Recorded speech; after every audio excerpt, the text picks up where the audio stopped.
Have you ever heard of the term sellout? I use that term. I remember when I was younger, I used it, I think in regards to a musician. Someone who I thought was selling themselves short. Sellout isn't exactly a good term. It was something that I was saying that was kind of bad about somebody. I think I was saying it about a musician, an artist who made choices, it seemed, that were against what they were about, their values, their morals, or their voice, the power of their voice. They sold out for money. This is something that we all do. And that's why today I want to talk about the archetype of the prostitute. I am Legendary Daddy. This is my book, Legendary Daddy. And if you can, please like, subscribe, and click that little bell so you can get my future videos on different things I'm talking about here. Today, we're talking about the prostitute. We're not necessarily talking about prostitution, okay? That is a form of the prostitute archetype. As a matter of fact, they say that's the oldest profession. I think that the prostitute archetype is one of the oldest things been around because it's about survival, right? That's one of the main reasons why the prostitute archetype is around, is because the need to survive. And nowadays, in our day and time, it's money. We need money. So selling your body, your mind, your spirit, whatever it is, to be able to have financial gain because of your fear of not being able to survive, that's something that's very common with all of us. So why don't we get into that?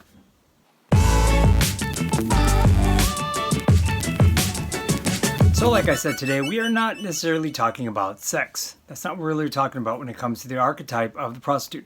We're talking about selling ideals or principles or values of your own, selling yourself short for money, for financial gain, whether that's to take care of your family or whether it's because you want to be rich and famous, whatever it might be. We're also talking about a little bit about the other side, which is others expecting you to do what they say because they're dangling that dollar over you and saying you have to, because I have the money and you need it. So when it comes to the prostitute, we're going to start with the light side.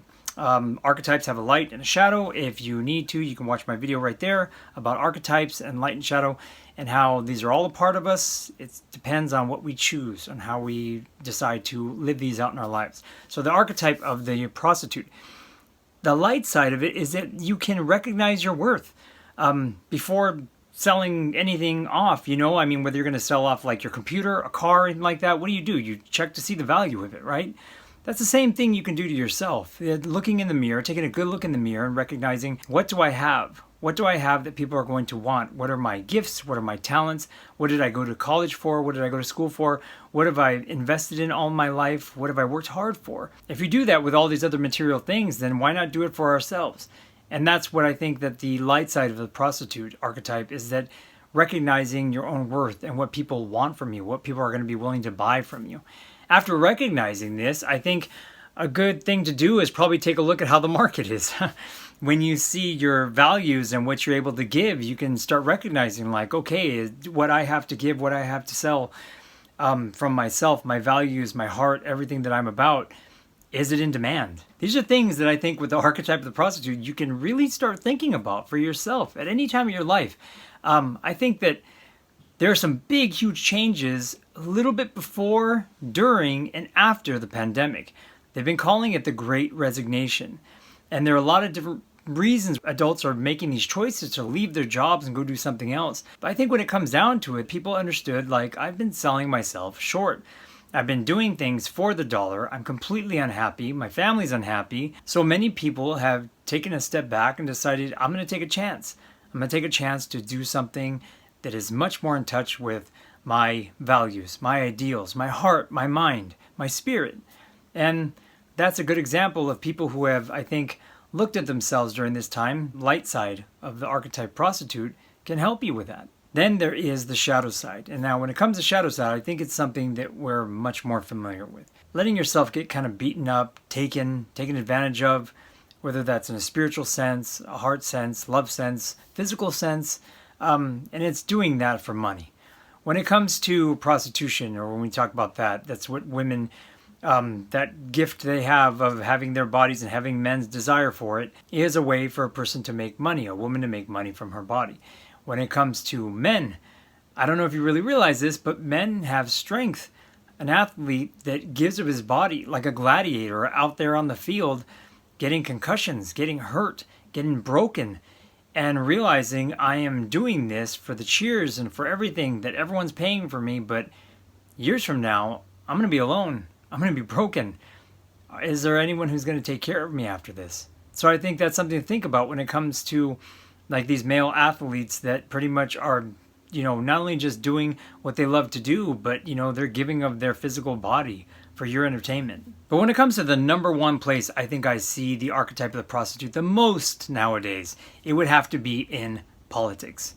Most of these decisions being made, most of these choices people are making have to do with money, have to do with, I will make these choices, I will set these rules, these bills, and doing this stuff because these big money makers who want me to do things and steer things in their direction, in their favor, are willing to pay me. That's not the job of the politician. The politician is supposed to be working for you, working for the community, working for their people. And to me, it's been obvious to be able to see that. I've seen this on, the United States government level, and I've also seen this in personal politics here, local in Los Angeles. I worked with a politician that I kind of didn't want to believe in her because she was just so... She seemed as like, this can't be that good. She can't be this good of a person. She's got to be lying to me a bit. I think she's just, don't get caught up in her magic and her politician, speaking power. But the truth is, I followed this woman. And I realized, I have family members that knew her from about 20 years ago when she was volunteering her time then. And to this day now, I see that she still volunteers and gives of her time now for her community. There's a lot of heart behind what she was doing. But when she was running for office, she was running against the guy who was definitely paid for. I mean, it was easy to see that when this guy got into office, he was connected with another gentleman who was going to be making buildings, doing these different apartments, these different homes in this certain area so that they can make quite a bit of money. And my friend won, and I'm really grateful for that because there were fires right after that. There were some other issues within the city. She's had murals put up. She has helped out during the pandemic. She has done so much work, and I'm completely proud. I mean, she made me help me to believe in politicians and realize they can really do their job. But from what I saw, a lot of the stuff, with what's going on in politics, there are a lot of people who are willing to sell values, sell out everything because they know they're in a position to get paid. Now, when it comes to myself, I had to take a good look at this. I was like, okay, the archetype of the prostitute. Have I really done this? And I couldn't really find anything. I thought, you know what? When I was younger, I was a wounded child. I know that. I have a couple other archetypes that I know that were really there for me. The archetype of the prostitute wasn't really there that much. And I told my wife this before I put this vlog together. I told her, I have proof. I've always been pretty broke. I don't think I've had... So when it comes to that buyer's market thing, I think that I've tried to give quite a bit. I've been able to help quite a bit. But there haven't been that many people who are kind of like, what you got is going to make me rich, so I'll pay you. Just say this, It's never really happened to me too much. And I'm still aware of the prostitute archetype, so I'm hoping that if something does come up one day, that I'm willing to stand my beliefs and stand for what I believe in. I invite you to share anything down below, comment down below. I'd love to hear your guys' stories, anybody's stories who wants to share their views on things or can teach me a thing or two. Because the archetype of the prostitute hasn't really come my way, so I'm not really that familiar with it. And like I said, I have the broke life. I mean, think about it. I could be putting all my money into like a set. I had one person offer me to advertise on my channel for watches, even though I don't ever wear a watch and I never have. And I could have done that too and, sold the product, but I just decided it wasn't really a match. I guess that would have been prostituting myself if I would have done it, just even though I had no care or no desire. If I would have told people, I wear this watch every day, so anywho, leave a comment down below, like, subscribe if you can, and I'll see you in the next video with another archetype. Peace.